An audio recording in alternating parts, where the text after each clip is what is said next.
ના ઘી, ના દૂધ, ના માવો, ના કોઈ ખર્ચો. એકદમ નવી, ટેસ્ટી, હેલ્ધી મીઠાઈ. હેલો ફ્રેન્ડ્સ, હું છું શીતલ. તમારું સ્વાગત છે મારા કિચનમાં. આજે આપણે બનાવીશું ઠંડી માટેની એકદમ બેસ્ટ, મોંમાં મૂકતા જ પીગળી જાય તેવી સોફ્ટ અને ચીક્કીનો સ્વાદ તમને આપે તેવી આ નવી મીઠાઈ બનાવીશું. એ પણ એકદમ સિમ્પલ, માત્ર 10 મિનિટમાં તમે તૈયાર કરી શકો છો અને મહિનાઓ સુધી રાખી શકો છો. અને એટલી સોફ્ટ છે કે દાંત વગરના લોકો પણ ખાઈ શકશે. તો હું તોડીને તમને બતાવી દઉં કેટલી પરફેક્ટ છે. તો ચાલો રેસીપી બનાવીએ. આ મીઠાઈ બનાવવા માટે આપણે પરફેક્ટ માપ જોઈ લઈએ. એના માટે 1 વાટકી અથવા 1 કપ શેકેલા શિંગદાણા અને 1 વાટકી, એ જ વાટકીથી આપણે 1 વાટકી તલ લેશું અને એનાથી આપણે થોડા ઓછો ગોળ એટલે 1.5 વાટકી જેટલો ગોળ લેશું. 2 વાટકી થશે એનાથી થોડો ઓછો ગોળ લેવાનો છે અને ગોળને મેં અહીંયા દેશી ગોળ લીધો છે, સમારીને લીધો છે. હવે અહીંયા શિંગદાણા તો મેં પહેલાં જ શેકીને રાખી દીધા હતા, એટલે આપણે તલને જ ખાલી શેકવાના છે. તલ આ રીતે સરસ રીતે આપણે શેકી લેશું અને ક્રિસ્પી થાય ને ત્યાં સુધી આપણે શેકવાના છે. એનો કલર ચેન્જ નથી થવા દેવાનો. અને તલ છે ને એ સરસ રીતે શેકાઈ જશે ને એટલે એ ફૂટવા લાગશે.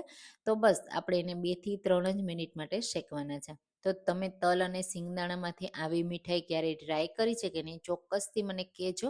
અને હા, મારી રેસીપી તમે કઈ સિટીમાંથી જુઓ છો ને એ પણ મને કહેજો. જો તમારે ઉત્તરાયણ ઉપર કંઈ નવી નવી રેસીપી જોવી હોય ને તો કમેન્ટમાં કહેજો, હું ચોક્કસ તમારી સાથે શેર કરીશ. અહીંયા તલ સરસ રીતે શેકાઈ ગયા છે, તો આપણે એને હલકા ઠંડા કરીશું.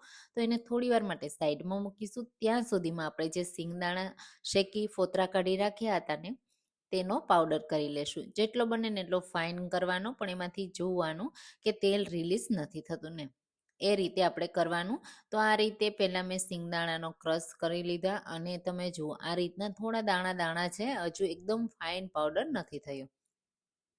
આ રીતે પરફેક્ટ સરસ રીતે દાણા દાણાવાળો છે. બસ ત્યારે જ આપણે એમાં ઠંડા કરેલા તલ એડ કરી દઈશું. અહીંયા તલ પણ હવે ઠંડા થઈ ગયા.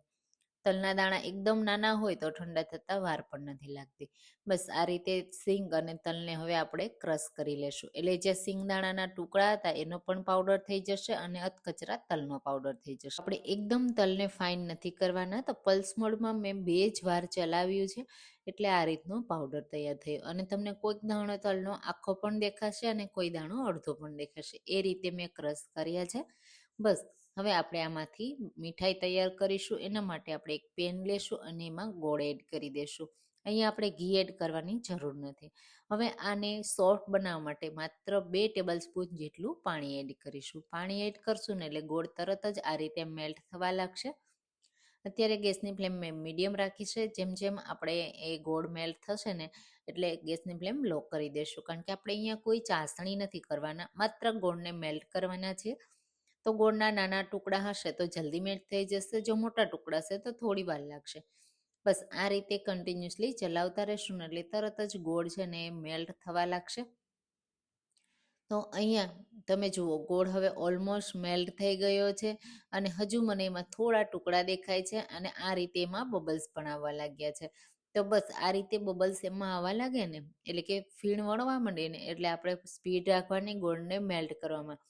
અહીંયા આપણે કોઈ ચાસણી નથી કરવાના અને વધારે કૂક પણ નથી કરવાનું. એના લીધે જો તમે વધારે કૂક કરશો ને તો આ મીઠાઈ છે ને થોડી કડક થશે અને તમને ખાવામાં મજા નહીં આવે. સોફ્ટ હશે ને તો ખાવાની બહુ મજા આવશે. તો આ રીતે બસ હવે બધો ગોળ મેલ્ટ થઈ ગયો તમે જુઓ.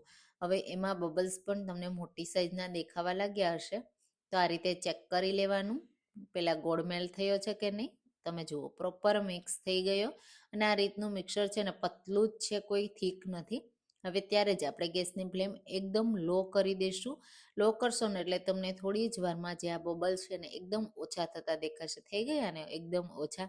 બસ ત્યારે જ આપણે એમાં તૈયાર કરેલો સિંગ અને તલનો પાવડર એડ કરી દઈશું. અહીંયા જો તમને કોઈ ફ્લેવર પસંદ હોય ને તો એડ કરવાની. હું અહીંયા થોડા સૂકા ગુલાબની પાંદડીઓ એડ કરું છું. એનાથી ફ્લેવર પણ સારી આવશે અને જે ઘણીવાર એવું થાય કે સિંગ અને ગોળ ગરમ પણ લાગતો હોય છે આપણા શરીરમાં આપણી તાસીર પ્રમાણે, તો એના માટે આપણે બેલેન્સ કરશે. તો એના માટે જ મેં અહીંયા ગુલાબની પાંદડીઓ એડ કરી છે. તમે ડ્રાયફ્રૂટના ટુકડા કરીને પણ એડ કરી શકો છો. મિક્સ કરી દેશું. અહીંયા જેમ જેમ આપણે મિક્સ કરશું ને એમ આ રીતે પેનથી અલગ થવા લાગશે, તરત જ ડ્રાય થઈ જશે. અહીંયા જો નોનસ્ટિક પેન હશે ને તો તરત જ અલગ થશે. તમે જુઓ અહીંયા મેં સ્ટીલની પેન યુઝ કરી છે ને તો પણ બિલકુલ પેનમાં ચોંટતું નથી. બસ આ રીતે બધું ભેગું થઈ ગયું છે અને તમે એને આ રીતે ચલાવો ને તો તમને હવે થીક લાગવા મળશે. 1 જ મિનિટ માટે તમારે એને ચલાવવાનું છે, વધારે પણ ચલાવવાની જરૂર નથી. આ રીતે સરસ મિક્સ થઈ ગયું. બસ હવે આપણે ગેસની ફ્લેમ બંધ કરી દેવાની, વધારે નહીં કૂક કરવાનું. અહીંયા તમે જુઓ છે ને પેનથી અલગ થાય છે ને. બસ હવે આપણે તરત જ એને નીચે ઉતારી લેશું અને કોઈ પણ ટ્રે કે પ્લેટમાં આપણે સેટ કરી દેશું. તો અહીંયા મારી પાસે આ રીતની મીઠાઈ સેટ કરવાની ટ્રે છે, તો એમાં હું ઘી લગાવી દઈશ અને એમાં આપણે સેટ કરશું ને તો એક સરખા પીસીસ પડશે. એટલે આ રીતે સ્ક્વેર શેપમાં હું પીસ પાડવાની છું, એટલા માટે મેં આ રીતની ટ્રે પસંદ કરી છે. બધું મિક્સર એકસાથે જ એડ કરી દઈશું અને હવે ચમચામાંથી પણ આ રીતે અલગ કરી લેશું અને પછી ઉપરથી એકદમ સ્મૂથ કરી લેશું. તો ગરમ ગરમ હોય ને ત્યારે જ આ પ્રોસેસ કરવાની અને પછી આપણે એને 10 જ મિનિટ માટે ઠંડુ થવા દેશું. 10 મિનિટમાં સેટ થઈ જશે, કોઈ મહેનત નથી. ઉપરથી જો ગાર્નિશ કરવું હોય ને તો આ રીતે બદામની સ્લાઇસ, પિસ્તાની સ્લાઇસ અને રોજ પેટલથી ગાર્નિશ કરી દેવાનું. જોતાં જ ખાવાનું મન થઈ જાય એવું આ મીઠાઈ બનશે અને ઠંડી માટે તો બહુ જ બેસ્ટ છે, કારણ કે કેલ્શિયમ, પોટેશિયમ, વિટામિનથી ભરપૂર છે. એકવાર જો તમે આ રીતે ટ્રાય ના કરી હોય ને તો ચોક્કસથી ટ્રાય કરજો, બાકી બધી ચીક્કી પણ ભૂલી જશો, એટલી સરસ બને છે. હવે આ રીતે ડ્રાયફ્રૂટને પણ થોડા આપણે પ્રેસ કરી દેશું અને 10 જ મિનિટ માટે રહેવા દેશું. 10 મિનિટમાં તમે જુઓ પ્રોપર આ રીતે સેટ થઈ ગઈ.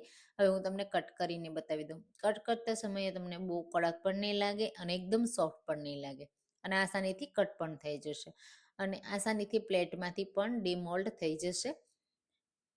આ રીતે કટ કર્યા પછી હું તમને બતાવી દઉં કેટલી પરફેક્ટ છે. જોતાં જ ખાવાનું મન થઈ જાય એવી છે ને. મહેમાનોને પણ તમે સર્વ કરશો ને તો મહેમાનોને પણ ખબર નહીં પડે, એટલી સરસ બને છે. તો આ રીતે પ્લેટમાંથી પણ તમે જુઓ અલગ થઈ ગઈ ને. બસ એકદમ જાળીદાર છે અને દાણેદાર પણ છે અને સિમ્પલ અને સરળ રીતે બનાવવામાં આવે છે. તો તમે આ રેસીપી ચોક્કસથી ટ્રાય કરજો અને એકદમ મેલ્ટેન માવું છે, ખાતા જ કરીએ એવો જ મન થયા કરે.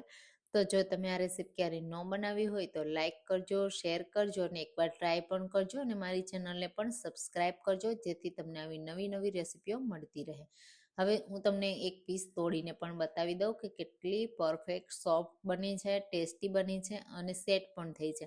અને આ મીઠાઈને મહિનાઓ સુધી પણ રાખશો, ખરાબ નહીં થાય. તો જલ્દીથી જલ્દી ટ્રાય કરો. ફરી મળીશું એક નવી રેસીપી સાથે. Thank you for watching.